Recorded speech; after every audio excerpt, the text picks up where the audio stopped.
This is Adventure on Purpose, the podcast where we relate adventure to real life and real life to adventure. I'm one of your co-hosts, Lee the Crusty Craftsman. Also on the mic is Danny the Adventurous Goal Crusher, Mike the Burly Bow Hunter, and Kel the Happy Camper. Tune in to help us remember our why, and maybe you rekindle yours.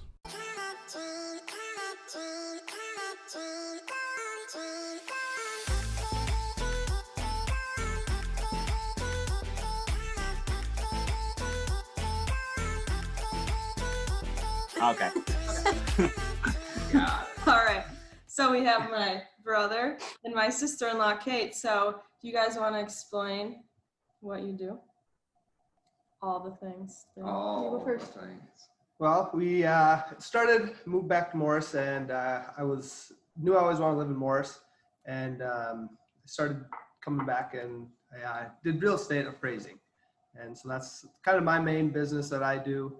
And then we have a couple rental properties that I was managing kind of on my own for the first couple of years until I met Cate, and now she's kind of taken over managing the rental properties for us. And I kind of just do the maintenance stuff on the property. She takes all the calls and stuff like that. So she's kind of the manager part. So that's kind of the two things that I'm, really a part of. Cate kind of is in charge of most of the business stuff. I'm just kind of the maintenance guy. So I kind of got a good gig on the whole thing. I feel like you for house hacked your way. Right. Where you are now too. Yeah, so then I went to college in Morris, and so that's how Tony and I met. And when Tony and I met, I was actually working at the Heartland Girls Ranch in Benson, and I was a psychology major. And then kind of got burnt out early in my career. I was like 22, and I was already like at the ceiling and was kind of like, okay, need something else. So Tony and I were actually driving to Alexandria to go to a CrossFit gym that Danny now coaches at. And so we decided, what if we just opened our own? And I was kind of looking for a different career path, but I wasn't sure what that was. And so we opened a CrossFit gym and yoga studio. And so I run that now and then manage the rental properties. And then I also have a blog and podcast, which it's more of a hobby than a business. Definitely doesn't make any money. But that's called Piece of Grit. And so that's just something that I do because it's fun for me and I enjoy it. And then this summer with COVID-19, things with the gym, gyms got closed. So I was helping Tony with real estate appraising too. So I kind of tucked a little extra tool in my toolbox and learned some new skills there too. But now that the gym is kind of back and rolling, I'm back to just gym mode. So Nice. Yeah. Nice. We got some questions for you today. Yeah. So do you guys want to ask your first one and then we'll ask one? Yeah. Okay. Mhm. See, what do we got? Oh, after you guys said all that, if you had to choose only one of your businesses to run, which would you choose and why? What's the mean? You go ahead. Well, for me, I would do the rental properties. Right now it has some passive income for us. I think it's something for myself. I enjoy doing hands-on stuff where, if something does break down, I can go over and work on it. And it's something that's kind of, it's infinitely scalable. I know both you guys have Airbnbs. You can go that route. You can continue doing, just standard rentals, year-long stuff. You can look at getting into multi-units, apartments, and it's just something that I'm always looking to find a good deal on a property that, if you can, like Mikey said, first couple houses I would live in and kind of fix them up a little bit, and then I would rent them out, and I just kind of enjoy doing that. So I think if I had to pick one, I would probably do that just because it's something that I enjoy. It doesn't make the most money on all the businesses, but it's something that, that I enjoy and could possibly, you continue making more and more money on, and, something we can do as a family too. Nice. So Mike said something about house hacking into it. Did you live in them and then fix them up as you went to build them up, or was it, how did that all start? Yeah, so the very first one that I bought was actually a foreclosure. It was a duplex right away, so everything was already done. So I got a pretty good deal on it. I actually bought it pretty much right, as I was finishing up with college. I was just moving back. Like I said, I knew I wanted to live in the town. Was starting working on becoming a real estate appraiser, and the realtor that works in the office with us just said, "Hey, I have this house that's in foreclosure. It's a duplex," and I kind of told her that I was looking, to get into investment real estate. And so I really didn't have to do a whole lot to that one. I painted a little bit, but it was in good shape. Nice. Yeah, a couple other ones. Yeah, they were foreclosures, I think, right away as well. And those ones needed a little bit more work. The sewer needed to be fixed. We did bathrooms, painting, and stuff like that. So, most of them, I wouldn't say I've lived in many of them. Like I said, the first one I did, I lived in, and lived in the upstairs duplex and then the basement, and rented out them, vice versa. And then the other ones, like I said, I hadn't really house hacked, so I didn't really live in them, but they were kind of fixing up and then getting people in them and then renting them out that way. What made you want to get into that? Had you, is any of your family, before that No, into it at all? that's kind of the weird thing. Nobody really did. Actually, I read a book as I was finishing up college. I said I wanted to move back to Morris. I didn't really know what I wanted to do. I read Rich Dad Poor Dad, and that's kind of what got me started. The passive income thing. Just like I said, none of my family's ever been in real estate. My dad was a small business owner, but just never really was in real estate. And I think that's kind of how I got started. I was just looking at, passive income, and I knew I needed a house to live in. And so that's kind of how I decided to get started in that. And like I said, the guy that I was working with, he was in real estate. I was as an appraiser and had a few rental properties and stuff like that. So he kind of helped guide me in that direction as well. Oh, cool. Yeah. Rich Dad, Poor Dad, always. Yeah. It is. I know you always hear that one, but it's staple. Well, same for me. I think my brother actually showed me that. He showed me that when I was like in middle school or something, and he goes, this is how he operates. He tells me that I should read this thing, read whatever this is, and he doesn't even read it. Yeah, tell me what it's about, sort of thing. Yeah, you might like Yeah, that. this is a good one. Yeah. Yeah, so I read it like all the way back then, but I didn't comprehend it. I didn't really pay attention to it much until we went out to Colorado. Was it? I read it again.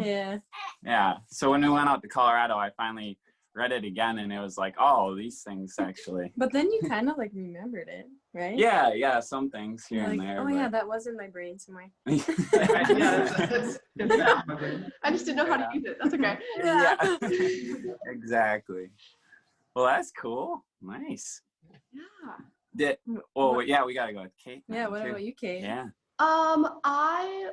This was hard actually, but I would choose ELC. And a year ago, I probably would have chose ELC, which is the gym. Sorry, that's the gym.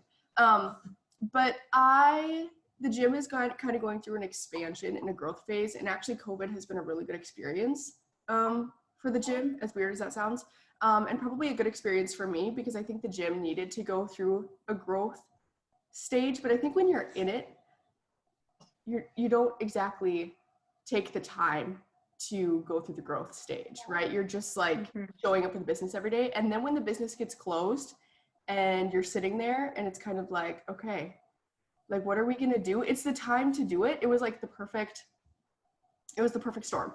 And now I think the business has some really good opportunities, but I also would choose ELC because it brings me joy. It gives me value, and I know it changes people's lives. Like, that's important to me. That is what fuels me and makes me excited about life. And so I can't imagine like that going away. So I think that's what I would choose. But I also think it's interesting because Tony said priority investments, which is our rentals, like those two businesses is not our like main income source. So that's kind of like something to note is like we both our businesses that aren't our financial like savior, I guess you could say.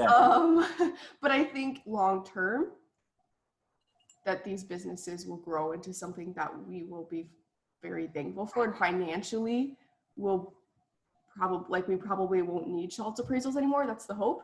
But that could be another 10, 15 years, you know, but we see the potential and we see the value that and the joy that it brings us. And so I think you're a little willing to like fight through those. Yeah. Playing that long game. Yeah. Yeah. Do you guys have rental places in like attached to ELC, the gym? So they're above. So there's 2 apartments above.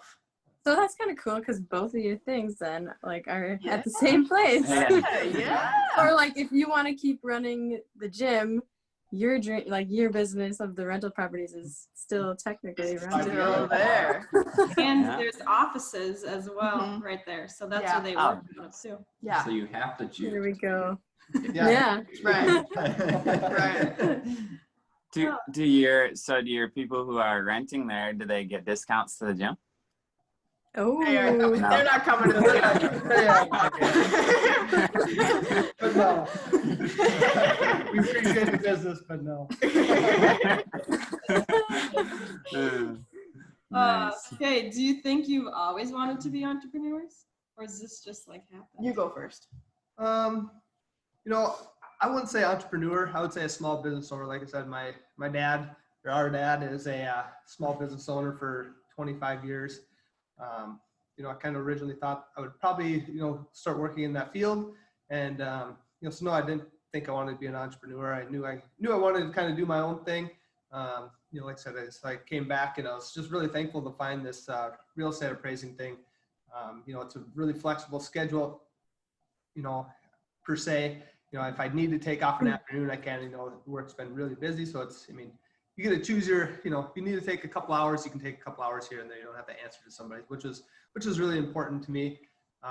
You know, going with the rental stuff, you know, it did kind of turn into an entrepreneur type thing. You know, but I'm not out trying to buy businesses, you know, make them into something better, you know, stuff like that, like a standard entrepreneur would be. Like I said, I think we're kind of more of a small business owners. I don't know if we're really looking to expand our businesses. We're just kind of maintaining and keep growing them. But yeah, I think that's kind of. I did not think I was going to be. I didn't think I was going to own a business. I didn't think I was going to own a gym. I didn't think I was going to be a landlord. No, like I went to school for psychology, and when you get asked in like 5th grade and then in 8th grade, what are you going to be? And you like write it down on a piece of paper and then your teacher gives it to you later. Yeah. Every single one of those pieces of paper said, I'm going to be a counselor. I'm going to be a psychologist. You know, like I've never, ever, ever thought that I would stray from that field. So until I met the Schultz family, no. Changed your life? No. Yeah. But you kind of do psychology with the gym and stuff. Yeah. You know, my degree has come out in a very different way than I ever, but in a way that I prefer. So it's cool how it all works out because absolutely people tell me all the time that I'm their counselor. I mean, which also you have to set boundaries and, you know, like there's a whole nother beast with that, but totally, I'm using my degree just in a different way. I think the main thing for you is like when we were first starting to open this gym, it was, you know, with the counseling thing is people that kind of have problems that are coming to you and you were getting burnt out of that. Like you wanted people, and these people didn't really want to come to you. Your thought was like, we wanted a community that was looking to, you know, personally develop and grow. And then, you know, so you kind of brought these people together. You know, these people are seeking out betterment in life and stuff like that versus like kind of being forced into like, hey, how can we help you benefit your life? You know, these people wanted, you know, people at the gym wanted this. Right. Yeah. They talk to you because they want to, not because they're forced to. They can actually. Yes. Whereas these girls at the Girls Ranch have so much love in their hearts and they're like these amazing human beings, but yeah, they were forced to be there. So that forced help versus that like seeking is different for sure. Well, dog. She's making an appearance. Could you guys hear her? Hear grunting. She makes. Okay. What do we got? I agree with the time thing too, and so I'm similar Tony, I've always wanted more of like the time rather than trying to, you have to build up to a certain point. Like that's our plan, is to build up to a certain point where it's more time than necessarily, it's not having to worry about, You things. want those 2 hours during the day where you can do whatever you want. Exactly. Yes. The 10 o'clock workout, right? Yes. Yeah, I'm listening.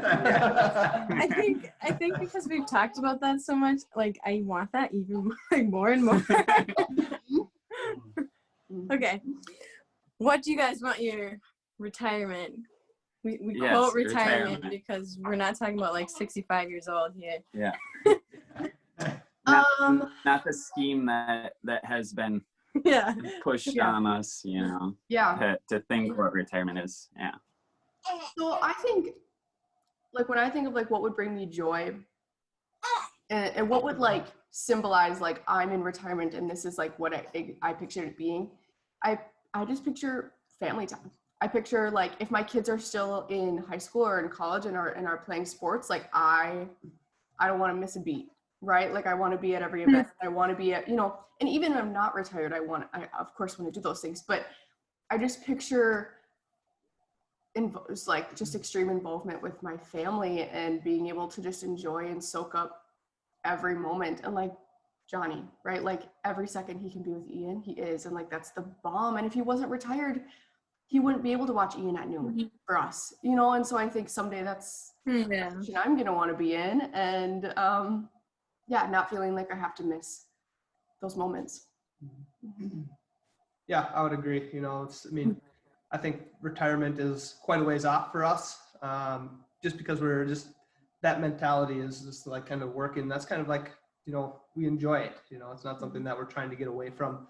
As long as it's businesses that we enjoy doing and stuff like that, one of the questions was like, how do you separate, your work and life? For us, it's, we're living both of them at the same time, as long as we're doing that, retirement is off a long ways. Like Kate said, the main thing is like, if you want to have grandkids down the road or whatever, or our kids, are in sporting events, like we can do that at a moment's notice. We don't have to miss a single thing. We want to take 2-3 vacations a year, just, long weekends and stuff like that, that's available. That's kind of what I think when I think of retirement, if in the standard sense, when we're 60 years old or whatever, like I said, we want to be able to watch grandkids and do stuff like that.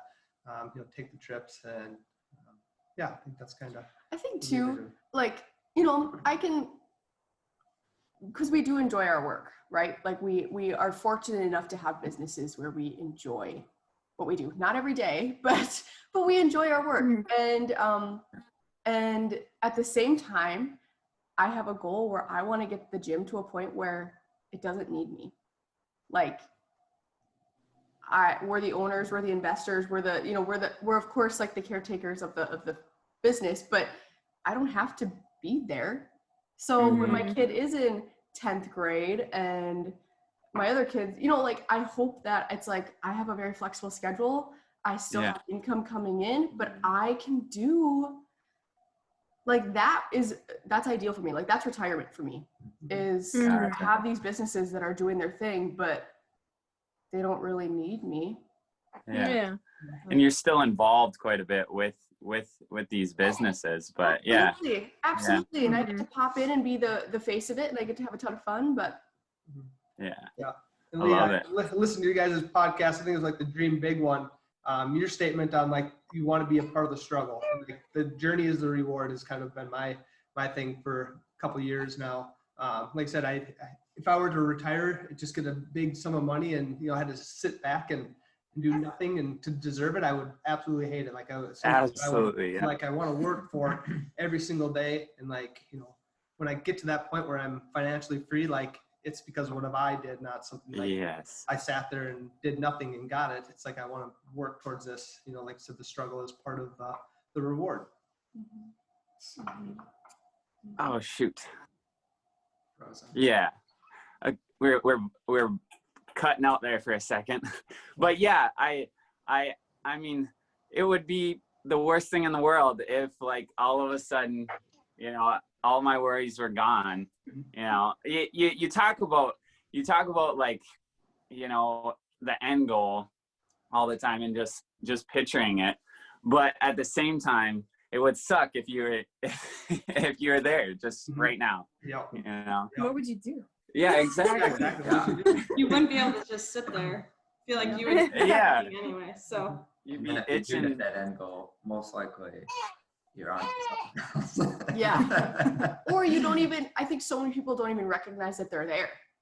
Mm-hmm. They're so caught up in getting there, or they're so caught up in what it looks like compared to what other people's end goal looks like, that they haven't even recognized the fact that they've accomplished part of it, or that they're there in part of it.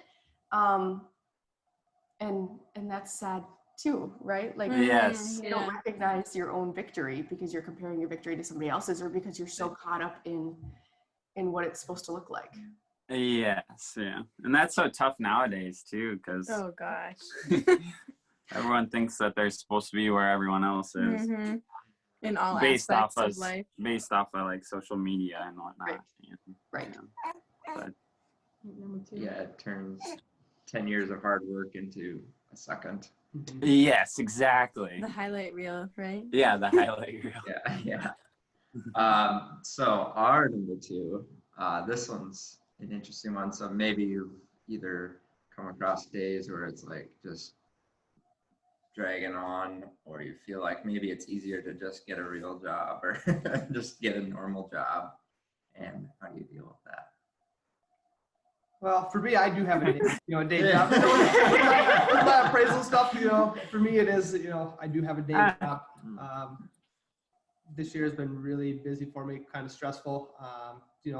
Where it's one of those things like, if I do need to take this long weekend, I've taken off, Thursday, Friday, Saturday. Yesterday, I thought it was Friday. We were going to watch the Tiger football team play because I was done working. I was like, I don't stop working until Friday. So I was like sitting here trying to find this football game. So and it was only Wednesday, which is, like I said, it's been a long year for me. So for me, I have that day job. For Cate, a little different story. Yeah. Okay. So pre-COVID, the gym was like self-sufficient. It was really getting to the point where I could leave, and I did leave. I went on a maternity leave.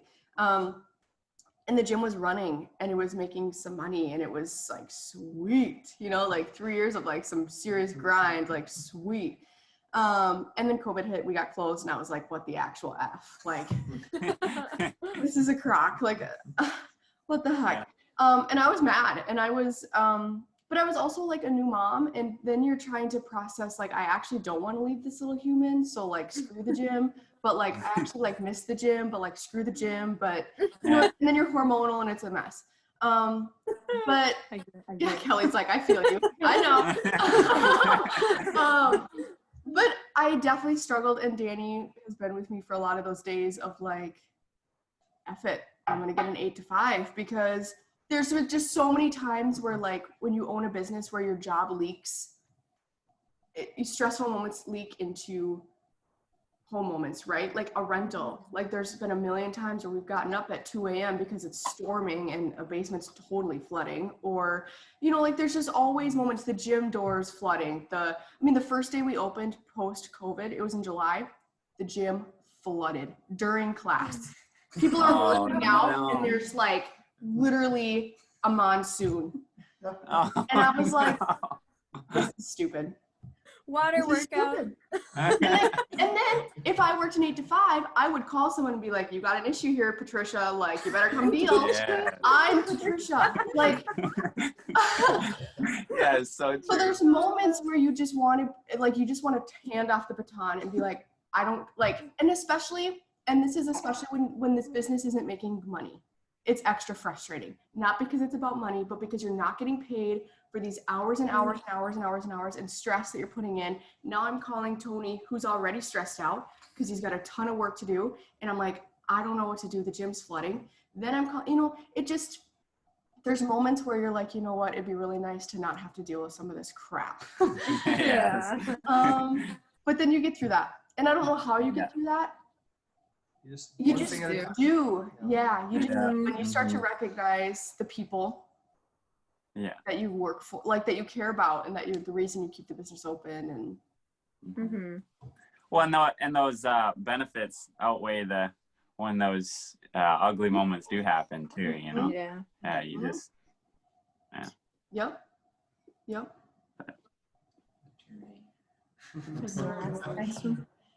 What do we got? This is a fun one. This is a fun one. So if CrossFit wasn't an option, what type of exercise would you guys choose? I'm sure they'd be doing like marathons and stuff. Reading the questions, this was the hardest one for me to actually, I think, answer. Really? Yeah, it really made me think. Because it's you guys mainly, is that your main, like for your personal physical health? Gotcha. Every day. What do you, I guess CrossFit is, it has just about everything in it. What I guess you could rephrase the question to like what exercise in CrossFit, if you only had to do that, what would you do? It could be powerlifting. It could be. Would you guys be swimming in Johnny's pool?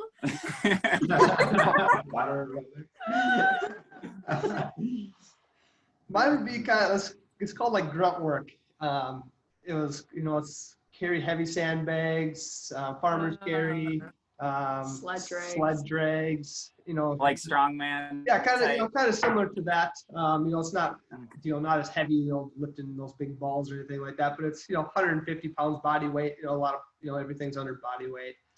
It's kind of geared towards like military, firefighters, law enforcement. And it's usually outdoors, like say you're carrying stuff somewhere and like back. odd object.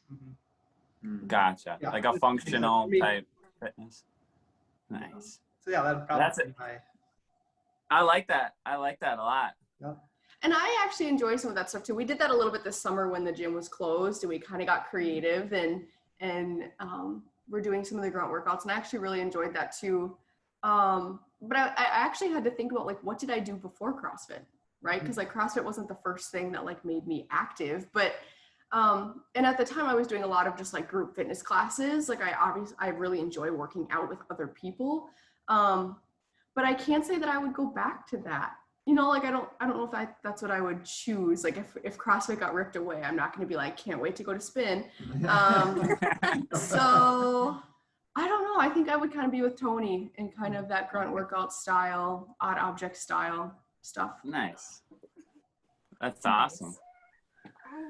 That's so when we aren't training for anything, we do go more towards like a functional type, more body weight type exercises, and but I really like it because it's like you're training for life. Yeah. Baby. Yeah. There you go. Yeah. Ian's a big kid. Yeah. He is a grunt. Okay, what is your favorite parts of working together and owning businesses together? Do you want me to go first? Yeah, you can. Okay, so Tony and I literally share an office. Both of our desks are in the same room. So we get up in the morning together, we work all day together, and then we go home together, and typically we ride together in the same vehicle. So I forget that other people don't do that. I forget that people go 8-9 hours without seeing their significant other. But I really enjoy it because it really helps. When you run businesses with somebody, it helps because you are a team. You are a team and you are partners in crime, and the communication that we can have is so important. But also, we get to grow together, right? We get to do, and not just at night when we're like unloading our day, right? Like we get to just like unload each moment together, and as they come to us, and that's like so special. Like I forget that I am so lucky that I get to do that. I mean, I think so many partners and spouses and whatever are looking for those moments to be able to be together. And some people don't work well together, and I get that too. I have some people in my life who are like, I could never spend that much time with my partner, but I can, and I actually struggle when we can't. Not struggle, but I Just different. it's different, and I enjoy our teamwork. So Yeah, I mean, Do you feel like since you get to like unload everything all day, that your evenings at home are like better almost, or like I would different? yeah, because I'm gonna say the 8 to 5. We're in business mode, like we're talking about problems and what we have, and yeah, I would agree with that, Kelly. Like I said, I think Cate nailed everything around the head. I don't have anything to add to that, because like I said, we're a team. We're doing everything together. It's pretty special that we get to do that pretty much every day of our lives. I'm going to add this question too, since it's kind of the same, but so do you really separate like work life? Like, is there like from 8 to 4, we're not talking about, Life? I think, so we actually had this conversation a couple nights ago, actually, of like actually being more intentional, because one thing, because we do spend all day together too, is that at nighttime, we can get sucked into our phones. And then we kind of miss that time together at night that is separate of work. I think we pretty naturally, like when we get home, work just kind of is done. But stuff comes up, right? Like I get texts from tenants. Like last night, I got a text from a tenant at 9 o'clock. So then we're kind of addressing that at 9 o'clock. So but I think we're good at separating it when it's not on the table. When I get a text message and we need to deal with something, we can deal with it. But if we don't need to be talking work, we don't. But I think we need to be, and I think we would both agree on this, we need to be a little bit better of like being intentional about our non-work time. Right. Like just time for us, like date nights and stuff like that. Like this year, we just have not really, we've gone out twice probably, and it's different, now we have a, little Ian. So, we're wanting to spend more time at home and stuff like that. But yeah, like I said, I get up early, 4:30 comes around. It's kind of when I work out. Once I work out, I usually don't go back to work. So I'm done usually at 4:30. Kate's kind of the same way. Like she said, she manages the rental property, so she'll get a few, questions here and there, or stuff like that. But if we got to talk about something, after normal work hours, we'll sit and talk about them. But I think we do a pretty good job of turning it off and being home when we're at home, which is nice now that we have this office space. It's when we're at the office, it's more business hours. When we're coming home, like home's home now. Where before we were working at home and it was kind of meshing everything together and it was just a little bit more messy. Like having this space now really helps. So for anybody that's out there doing a small business, I would recommend renting an office space and like making work area and having home be the home. Because like there was a while there for COVID too where like we didn't even have a place to eat because our dining room table was all work stuff. His desk was all work stuff because our work had to be at home. And it didn't get, I wouldn't say we were in trouble or it wasn't bad, but it was also kind of like, okay. And because all you do is see the work stuff and then just you're thinking about, it's just not the healthiest. It doesn't feel good. And then you're thinking of problems that you don't even need to think about. Exactly. Yeah. That makes a lot of sense actually. I feel like where we talk about like saving and money all the time, and sometimes I just get so sick of that conversation, but it's hard to even when we do go out to eat, we're like, how much was it? Or, so we still talk about like money when we're like on a date night. It's like, who cares? Yeah. Like I think our conversations always switch to that. And then sometimes I'm just like, I can't talk about money anymore. But like, also I'd rather talk about that than like, or what can we buy next? Or, where some people just talk about like, what's the next car they're going to buy or whatever. I don't know. Yeah, or the stress that they're under because they've spent beyond their means, right? And then they can enjoy meals together because they're, so yeah. But I do think it takes work. It takes intention to get out of that headspace and be able to allow yourself to get into, I think especially when you're a business owner, allow yourself to go to a place that has nothing to do with your business. Like it is okay to walk away from your business for 4 hours a night. Like giving yourself permission to say like, nope, like that email can wait, that phone call can wait, that idea can wait. Like I need to be with Ian, I need to be with Tony, and I need to be intentional. And that's not easy. I have noticed like a personality thing there too. Some people are way better at that than others. At saying no. Well, at shutting that off. Oh. Like my brother and me, for example. Like I'm wonderful at just when I'm away from work, I'm like nothing, you know. I'm not thinking about that at all. And then I know he just keeps churning. The wheels just keep churning in his head. But yeah, I just think that sometimes it's personality, because me and him are completely different personalities as well.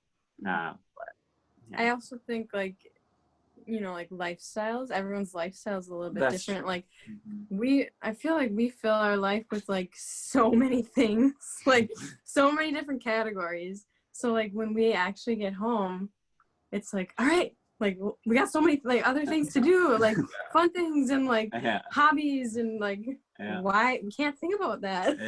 I think that's like the whole point of like adventure on purpose. Right. That's the thing. That's who we are. Switch your brain off. It's to enjoy just being. But it's moment. on purpose. Right. It's not like adventure is natural. Adventure on purpose. It's being intentional about taking those adventures, and I just think that's important to be intentional about each thing that you're doing. Love it. Is it ours now? How many have we done so far? We're on number 4 for you. Oh, what would be your advice to couples running businesses or multiple businesses together? Oh, Get an office space. Yeah. That's a great one too. Bring the intention in, like at work, our intention is to work here. When we get home, the intention is, family time. And I think yesterday we had talked about this because we were reading through your questions. I liked how Tony yesterday had said something about like, if a work problem comes up and we're not agreeing on it, like we figure it out and then we walk away from that. Like that doesn't come home with us. It doesn't get to last more than 2 minutes. Like we have to, business stuff is business stuff, and our marriage is separate of that. Our love for each other is separate of that. Our love for Ian is separate from that. Like that doesn't get to come home, that doesn't get to spill over. And we just need to resolve. Like we need to problem solve and make something happen, and it doesn't get to take the whole day. Right. And I think that's important, and that requires communication. So just building on your communication skills and being able to express why you feel passionate about the decision you want to make, and hearing each other out, because a lot of times like both of us are right. Neither of us have a wrong idea. We just have a different way of going about it. And so what way is going to be the most efficient and please the most out of the situation? Like, okay, that's what we're going with. We've had some pretty heated arguments, and Cate and I, and like my dad's helping with the rental stuff, and me and him will get into it. We're both right. Type thing. But, we both can walk, all three of us can walk away, and 5 minutes later, like heads are cooled, and now we're back, back to, daily life and, work and, stuff like that. So, I think the biggest thing. And that's the thing too, is we spend a lot of time together. So like, it's not like we're on the phone and we're having a dispute and then it's like we can hang up and be away from each other. Like we're literally sitting right next to each other. It's like you need to figure it out and just, but that requires communication. Nice. That's going to be huge for when Ian gets older as well. On my sister-in-law, her father is like insane. Like he's just a madman when it comes to his business, and he brought it home, like in so the worst now way. She like despises business, any sort of business, and he like talking about it at home. And she just completely gets away from it. But if he would have made it somewhat fun for her, she probably would have been you could have been an amazing businesswoman.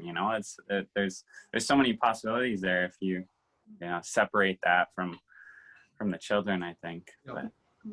And I think you have to think about like why do you why do you do it, right? Like there's not enough money in the world to satisfy all the arguments, right? So it's like you have to almost like you have to run the business can't run you. And just like in your marriage, like things happen to us, not between us. And so it's important that we remember that, like when an obstacle comes our way, it's for us to figure out together, not for us to become separate from each other and then battle it out. And like same with your business, like when things are happening to your business, it's something for us to approach together, but we have to run it. And there's not enough money in the world to make you happy when your business is running you. And if your business is running you, you're probably not happy. Yes. Love it. Yeah. That's good stuff. We got kind of one main last question here. What? Oh yeah. That wasn't on the list? Yeah, no. You're going first, Kate. Oh. No, this is good. This one. This is non-business. Oh. Yeah. So what would be dream vacation? Oh, this was on the list. Yeah, it's Or adventure. or adventure that you would want to do as a family.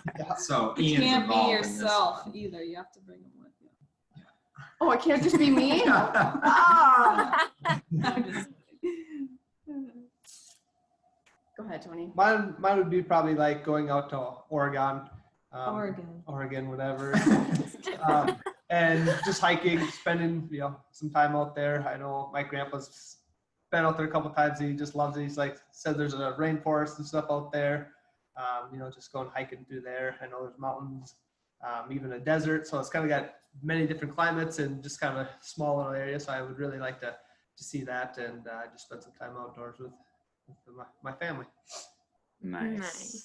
Love it. I would also like that. But I'm going to go the opposite way. So I'm going to say well, I do like the beach, but you know what? I'd go to the beach without him.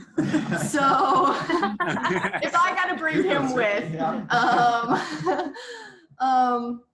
I would probably go to Maine, somewhere on that side. I've never been to the East Coast. So I would love to go that direction and just kind of see what that has to offer. But I like the beach and I like to read books on the beach. And Tony doesn't like to do that. Not so I'll be going on those trips alone. I've done she gets to pick a vacation spot, then I get to pick a vacation spot. It's usually beach, Nice. it's usually hiking outdoor stuff. Yeah. So compromise that way. Oh, love it. That's awesome. Yeah, those are great choices right there. Yeah. We definitely would love to try those too as well. Yeah. Those are both on the list. Yes. Vermont is awesome. Mm-hmm. That's what we were kind of talking about in the car yesterday, was from how you guys really liked your Vermont trip. Yeah. Mm-hmm. Oh, yeah. Maine would be. Isn't that your favorite state, Danny? Mhm. Now? I don't know about anymore, but it was when I first started adventuring. Didn't you go there in the fall too? Yes, so it was awesome. So it's did you just hear her fart? No. Add a little Millie fart. She's gassy. Gassy, yeah. That was great. That was fun to hear because I feel like we've never really, I've never really even heard the story about you buying your first. Right. Yeah. I just knew you bought that. I didn't really realize what all went into it. So it's kind of fun. Yeah. You guys, my favorite. Tony and I were first courting. And I was in Florida with my mom because we can go to the beaches together because she reads. And Tony texted me at 2 a.m. and the whole basement of the rental flooded. This brand new rental. Yeah. And there was this much, maybe not. It was more than that. It was this much. That's a lot of water. There was a lot of water. The guy stepped out of his bed and stepped into water. Oh no! The whole basement, there was inches of water, and that was the first day I've ever saw. Well, sort of that one, first appraisal I had ever done on my own. So I was already a nervous wreck. I was going to meet these people first time by myself. Going to do my first own appraisal. Get a call at 2 a.m. So I sleep from 11 to 2 and up the rest of the morning, the day. No. Yeah. So that was my first appraisal and kind of rental blunder. Yeah. And I remember thinking like, I do not want to deal with that crap. Yeah. And like, here we are. Here you are. Coming into that gym. I can squeegee. Wow. Yeah. Nice. What is that? All the questions we got? That's it. You guys did good. That was awesome. Yeah. So we're gonna hit the road and head to Frazee now Yeah. and hang out with you guys. Yeah, state park.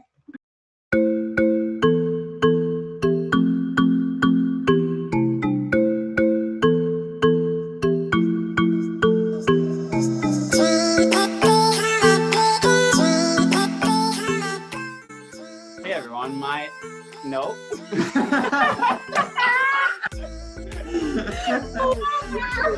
When it's scripted, it's tough, man. This has been Adventure on Purpose. What's your purpose? Oh, I like it. Oh, nice. What's your adventure? I like that a lot. Do that again. Did you? You ready? I'm excited. Do that again. Say it again.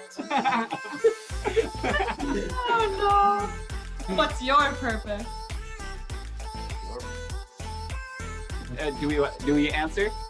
No, she's saying it to you. Yeah. Like that's